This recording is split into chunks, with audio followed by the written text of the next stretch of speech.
qual que é a importância da ética? A ética é uma disciplina da filosofia, né? Parte, né, tem como pano de fundo a moral, né? O que é certo e o que é errado, e isso se aplicando ao comportamento daquele profissional. Por natureza, a ética não deveria ser escrita, né? Não seria correto até falarmos, né, por toda a tradição dela. Porque a ética deixa de ser ética e vira direito, né? Isso. Tem um código na lei, né? Olá, estamos começando mais um programa Polis e hoje contamos como convidado especial o professor Cristiano Garrote da Silva. O professor Cristiano é professor da PUC Minas há mais de 30 anos, assim como eu, né, Cristiano? No Departamento de Filosofia e na Faculdade Mineira de Direito. Mestre em Letras, pós-graduado em Direito e doutor em Filosofia. Cristiano, muito bem-vindo ao nosso programa. Satisfação tê-lo aqui. Eu que agradeço o convite. Estamos aí à disposição para debater aí. Muito obrigado. E aí nós vamos conversar hoje sobre ética, né? E aí, primeiro, vamos falar qual a importância da ética. Eu acho assim, eu especialmente acho que a gente precisa mais do que nunca de ética, mais até do que direito, numa sociedade ética. Porque qual é a origem, né, da ética e qual que é a importância da ética? A ética é uma disciplina da filosofia, né? E surgiu com a filosofia há cerca de 2.500 anos. Nós temos aí a trajetória dos filósofos, né? Sócrates, né? Com a sua prática. E nos relatos de Platão e de Aristóteles, nós vemos as práticas socráticas da ética, né? Uhum. E Aristóteles, efetivamente, que consolidou nas suas obras, os seus textos, né, a separação entre saber contemplativo ou teorético para o saber prático, né? E a ética e a política se inseriria nesse plano do saber prático, né? Que justamente entraria a ideia de praxis, né? Que Aristóteles trabalha um sentido. Então, a importância desta ética, né, que encaminhou todo esse transcurso, né, de cerca de 2.500 anos até chegar a nós, é claro que ela passou por grandes mudanças, né, e mudanças conceituais. Vários filósofos foram produzindo discussões, a própria ciência, né, interferiu diretamente nisso. A ética hoje é vista como uma ciência da moral, né, uma ciência do ethos, como o padre Lima Vaz gosta de se referir no seu livro, né, uma ciência do ethos. Então, a ética seria um processo reflexivo sobre as ações morais. A ética não é dizer o que é certo e o que é errado, né, porque quem diz o que é certo e o que é errado é a moral, a partir dos valores de cada cultura, né? Cada cultura institui o certo ou o errado, né, o justo ou o injusto, e a ética trata-se de uma reflexão. E essa reflexão seria útil, efetivamente, para transformar a própria sociedade, né? Amenizaria todo o trabalho do próprio direito, sobretudo do caráter punitivo do direito, caso as pessoas buscassem, né, e tivessem uma formação ética, né, um saber ético. Sim, a gente não precisava do direito punindo, reprimindo, as pessoas agiriam de uma forma ética, né? E isso respeitando o outro, né? Porque se a gente fosse trabalhar um conceito de contemporâneo de ética, assim, para o nosso telespectador, de uma forma bem objetiva, qual que seria um conceito de ética, né, para a contemporaneidade, para a nossa sociedade, para a sociedade brasileira hoje? Eu ainda ficaria com essa ideia da ciência da moral, né? Ou seja, que estuda a própria moral. Só que, contemporaneamente, a ética ela adquiriu um viés prático e aplicado, né? Seriam chamadas as microéticas, por várias problemáticas que o mundo teve, né? As guerras mundiais, o horror, né, de Hiroshima e Nagasaki e todos os totalitarismos, né? Houve a necessidade de se pensar uma ética que desse uma resposta ou padrões morais e discutisse os padrões morais dessas atrocidades que foram cometidas. Então, hoje ela tem um caráter aplicado e prático, que inclusive ela se espraia para as profissões especificamente, né?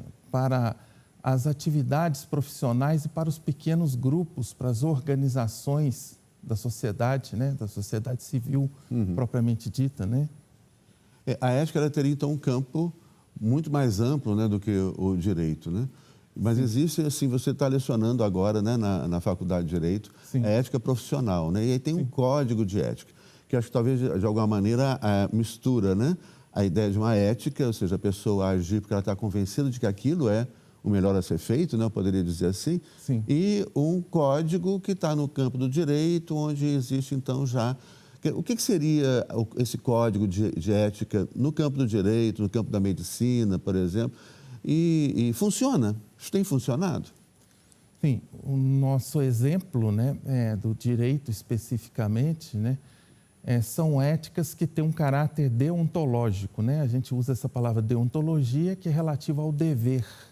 E tem muita influência de Kant nisso, né, do filósofo Kant, relativa ao dever, né? Então, não se avaliam as consequências do ato, né, mas aquilo que está descrito numa norma. O Brasil tem um modelo de profissões regulamentadas. Né? O que significa isso? Não é que é uma interferência direta do Estado, né? O Estado entrega para os seus pares a organização e o disciplinamento daquelas profissões. Isso é um modelo muito interessante e diferente de outros países até. E aí os pares organizam geralmente um código de ética, que seriam as obrigações, os deveres a serem cumpridos pelos profissionais para com a sociedade, né, para a entrega de um trabalho à sociedade e para com eles próprios nessas relações.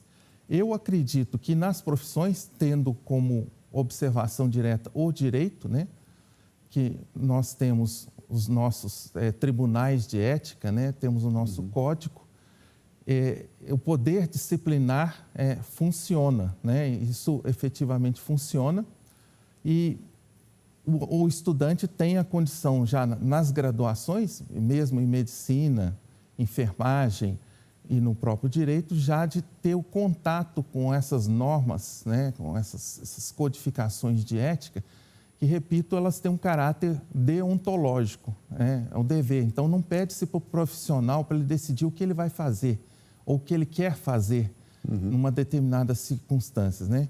Então, já se é delineado o que ele tem a obrigação de fazer, né? Tem muito a ver, então, com o comportamento, né? Quer dizer, a ética é um comportamento dentro de determinados valores morais, né? É algo prático, a gente pode dizer assim, né? Quer dizer, parte, né, tem como pano de fundo a moral, né? O que é certo e o que é errado, e isso se aplicando ao comportamento daquele profissional, ou de todos nós, né? Na sociedade, né? Isso poupa muito trabalho para o direito, né? Sim. Por natureza, a ética não deveria ser escrita, né? Não seria correto até falarmos, né, por toda a tradição dela, em códigos de ética, aquilo que tanto se fala hoje, né? De codificação de ética. A ética deixa de ser ética e vira direito, né? Isso. Tem um código na lei, né? Engessar, né, as condutas e os comportamentos, até porque são mutáveis, né? A sociedade, né, ela é mutável, a cultura, a própria moral da sociedade, ela é mutável, né? Mas só que no modelo de profissões regulamentadas que nós temos no Brasil, não se pensou uma outra maneira, né, de se disciplinar o trabalho dos profissionais na área, né? E eu acho que até em outras profissões tem dado certo também esse modelo, né? Porque a entrega da prestação de serviço à sociedade é uma entrega mais certa, né? Porque temos no nosso Código Penal, né, para começar, o exercício irregular de profissão, né, como um delito. Isso significa assim, que não é qualquer pessoa que pode se autodenominar como advogado, como médico, né, sem ter efetivamente cursado, né, passado por uma universidade, por todos os trâmites. Então, a regulamentação já começa por aí, né, por parte do próprio Estado, e aí os pares criam as ações, né, os procedimentos que seriam exigíveis daquele profissional para se ter um padrão médio de atendimento para a sociedade. Então, a gente pode dizer assim, não há uma única ética, né? A ética, ela é, obviamente, compatível com valores de uma sociedade, né? Então, sociedades distintas têm padrões éticos distintos, né? E também no tempo, né? O que era ético, por exemplo, em determinado momento da história, não é mais, né, em outro momento da história. Sim. Nós não temos uma ética porque nós não temos uma única moral. Exatamente. Cada sociedade tem a sua moral e existem sociedades mais complexas, sociedades de castas, por exemplo, de muitas classes, que têm muitas morais e que essa confluência, inclusive, é complexa dentro das próprias sociedades. Então, nós não temos uma ética porque nós não temos uma única moral em cada sociedade, né? Sim. Então, na nossa sociedade brasileira, por exemplo, nós temos variadas morais. Então, se constrói uma ética, uma reflexão a partir da moral existente. Interessantíssimo. Né? Então, há uma correlação direta. Né? É claro que, se nós formos pensar, né, há os aspectos primitivos de surgimento da moral. Né? Sim. A regulação da sociedade e dos homens, né, dos primitivos até, não sei se pode falar assim, os antropólogos que me perdoem, Adolfo Sánchez Vázquez, né, que é um grande pesquisador da ética, fala justamente do surgimento da moral antes da ética, né, no mundo primitivo, né, o conceito de justiça, né, primitiva, a de que tinha um caráter distribuidor e retribuidor. Então, já havia uma regulação das ações antes do surgimento de organizações como o próprio Estado. Então, já havia a moral antes da filosofia. Então, nós poderíamos dizer que, e antes da própria ética, né? Poderíamos dizer que a ética é muito posterior à moral, né? Professor, deve anteceder. Nós chegamos ao fim do nosso programa, passa rápido demais, né? E ficou pendente uma pergunta, mas eu vou convidá-lo em breve para voltar, para a gente falar sobre a ética e o Supremo Tribunal Federal, né? Estão pensando um código de ética, né? Uma resolução, por meio de uma resolução, né? Que é uma norma administrativa interna, para o comportamento dos ministros, que não deveria ser necessário, né? Quer dizer, o ministro falou, olha, eu não vou viajar nesse avião particular de tal empresa ou de tal empresário, que eu posso ser que eu tenho que julgar algum caso. Ou seja, ele já tinha que ter um comportamento ético, não deveria precisar desse código. Mas, enfim, vamos conversar isso no pós-programa. Estava aqui para a gente conversar. Um assunto muito instigante. Muito instigante, necessário. E, professor Cristiano, muito obrigado por ter aceito o nosso convite, por trazer esse debate, né, e essa questão de uma forma tão clara para os nossos telespectadores. Muito obrigado. Eu que agradeço e estou sempre à disposição. Nós vamos chamar breve para a gente enfrentar a questão do STF. Sim, com certeza. E aí, então, né, agradeço aos nossos telespectadores, né, todo o prestígio que tem dado ao nosso programa e até o nosso próximo programa semana que vem. Estaremos juntos, juntas e juntas lá. Um grande abraço.